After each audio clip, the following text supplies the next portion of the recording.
Redmi not 4നെ കുറിച്ച് നിങ്ങൾക്ക് വല്ല കൺഫ്യൂഷനും ഉണ്ടെങ്കിൽ ഈ വീഡിയോ അവസാനം വരെ കാണുക. നിങ്ങൾക്കത് ക്ലിയറായി കിട്ടും എന്ന് വിശ്വസിക്കുന്നു.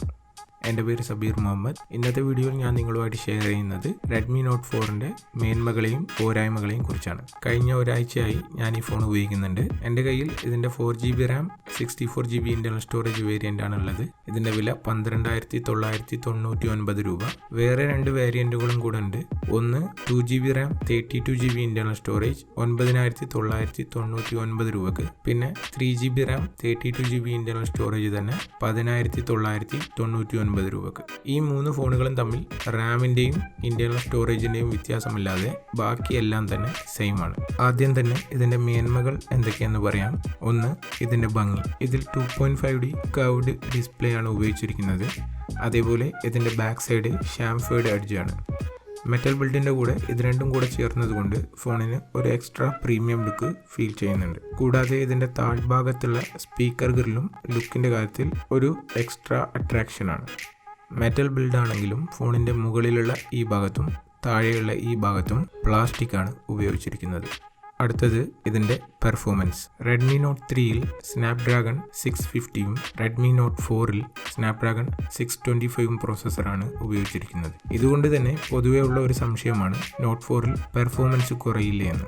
പക്ഷേ കഴിഞ്ഞ ഒരാഴ്ചയായി ഞാൻ ഈ ഫോൺ ഉപയോഗിക്കുന്നുണ്ട്. ഒരിക്കൽ പോലും എനിക്കൊരു ലാഗോ ഹാങ്ങോ ഫീൽ ചെയ്തിട്ടില്ല. കൂടാതെ ആസ്ഫാൾട്ട് 8, നോവ 3 തുടങ്ങിയ HD ഗെയിമുകളെല്ലാം തന്നെ ഞാൻ ഈ ഫോണിൽ കളിച്ചിട്ടുണ്ട്.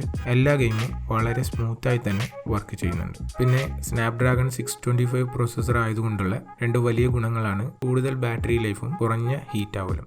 നേരത്തെ പറഞ്ഞ HD ഗെയിമുകളെല്ലാം തന്നെ ഞാൻ ഒരുപാട് സമയത്തേക്ക് കണ്ടിന്യൂസ് ആയി കളിച്ചു നോക്കിയിട്ടും ഹീറ്റ് ആവുന്നത് വളരെ കുറവാണ്. പിന്നെ നിങ്ങൾ അത്യാവശ്യം ഹെവി യൂസ് ചെയ്താൽ പോലും ഒരു ഫുൾ ഡേ നിങ്ങൾക്ക് എന്തായാലും ബാറ്ററി ലൈഫ് കിട്ടും. ഇനി ഫിംഗർ പ്രിന്റ് സെൻസർ. ഇതിൻ്റെ finger print sensor phone unlock വളരെ പെട്ടെന്ന് തന്നെ ചെയ്യുന്നുണ്ട്. നിങ്ങൾക്ക് വീഡിയോയിൽ കാണാം, അൺലോക്ക് ചെയ്യുന്നതിൽ ഒരു ഡിലേയും വരുന്നില്ല. അടുത്തൊരു മേന്മ, ഇതിൽ IR ബ്ലാസ്റ്ററും നമുക്ക് അത്യാവശ്യം വേണ്ട ബാക്കി സെൻസറുകളും ഉൾപ്പെടുത്തിയിട്ടുണ്ട് എന്നുള്ളതാണ്.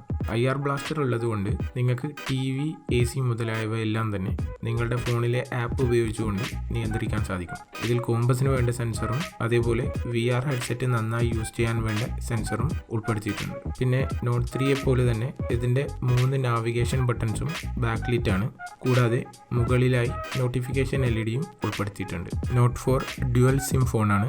രണ്ടിലും നിങ്ങൾക്ക് 4G സിം ഉപയോഗിക്കാം. കോൾ ക്വാളിറ്റി വളരെ ക്ലിയർ ആണ്. കൂടാതെ VoLTE സപ്പോർട്ട് ഉള്ളതുകൊണ്ട് നിങ്ങൾക്ക് ജിയോ സിം എക്സ്ട്രാ ആപ്പിൻ്റെ സഹായമൊന്നും ഇല്ലാതെ തന്നെ ഉപയോഗിക്കാൻ സാധിക്കും. പിന്നെ നിങ്ങൾക്കിതിൽ ആൻഡ്രോയിഡ് 7 നോഗറ്റിൻ്റെ അപ്ഡേറ്റ് ലഭിക്കും. അതിൻ്റെ ബീറ്റ വെർഷൻ ഓൾറെഡി അവൈലബിൾ ആണ്. നിങ്ങൾക്ക് വേണമെങ്കിൽ മാനുവലി ഫ്ലാഷ് ചെയ്യാം. പക്ഷേ കുറച്ച് ബഗ്സ് ഉണ്ടാവും. നിങ്ങൾ വെയിറ്റ് ചെയ്യുകയാണെങ്കിൽ സ്റ്റേബിൾ വെർഷൻ റിലീസായാൽ നിങ്ങൾക്കത് OTA വഴി അപ്ഡേറ്റ് ചെയ്യാൻ പറ്റും. ഇതിൻ്റെ പോരായ്മകൾ പറയുന്നതിന് മുൻപ് ഇതിൽ വളരെ മോശവുമല്ല എന്നാൽ അത്ര നല്ലതുമല്ലാത്ത രണ്ട് കാര്യങ്ങളുണ്ട്. അത് എന്താണെന്ന് പറയാം. അത് ഇതിൻ്റെ ക്യാമറ പെർഫോമൻസും സ്പീക്കർ ക്വാളിറ്റിയുമാണ്.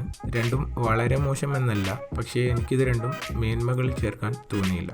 ഇതിൻ്റെ ക്യാമറ റെഡ്മി നോട്ട് 3 വെച്ച് കമ്പയർ ചെയ്യുമ്പോൾ കുറച്ച് ഇമ്പ്രൂവ് ആയിട്ടുണ്ട്. പക്ഷേ നിങ്ങളുടെ ഫസ്റ്റ് പ്രിഫറൻസ് ക്യാമറയാണെങ്കിൽ ഞാൻ ഈ ഫോൺ നിങ്ങൾക്ക് റെക്കമെൻഡ് ചെയ്യില്ല. എന്തായാലും വീഡിയോൻ്റെ ഡിസ്ക്രിപ്ഷനിൽ ഞാൻ സാമ്പിൾ ഫോട്ടോസിൻ്റെ ലിങ്ക്സ് കൊടുത്തിട്ടുണ്ട്. നിങ്ങൾക്ക് അത് ചെക്ക് ചെയ്ത് തീരുമാനിക്കാവുന്നതാണ്. പിന്നെ ഇതിൻ്റെ സൗണ്ട് ഓവറാൾ ഓക്കെയാണ്. പക്ഷേ ഈ പ്രൈസ് റേഞ്ചിലുള്ള ലെനോവോ ഫോണുകളിൽ ഡോൾബി ആറ്റ്മോസ് ഉള്ളതുകൊണ്ട് ഇതിനേക്കാളും നല്ല സൗണ്ട് ക്വാളിറ്റി നിങ്ങൾക്ക് ആ ഫോണുകളിൽ ലഭിക്കും. ഇനി റെഡ്മി നോട്ട് 4ൻ്റെ പോരായ്മകളെ കുറിച്ച് പറയാം.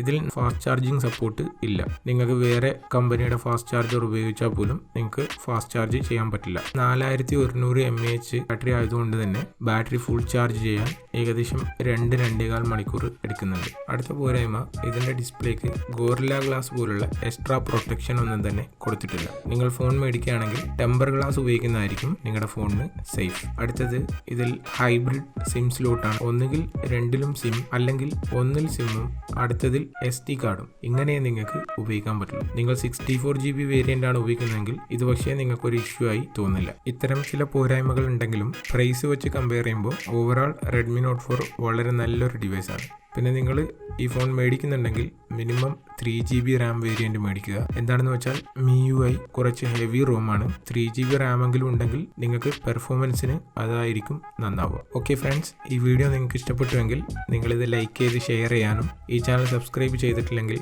സബ്സ്ക്രൈബ് ചെയ്യാനും മറക്കണ്ട. ഇനി അടുത്തൊരു വീഡിയോയിൽ കാണാം. താങ്ക്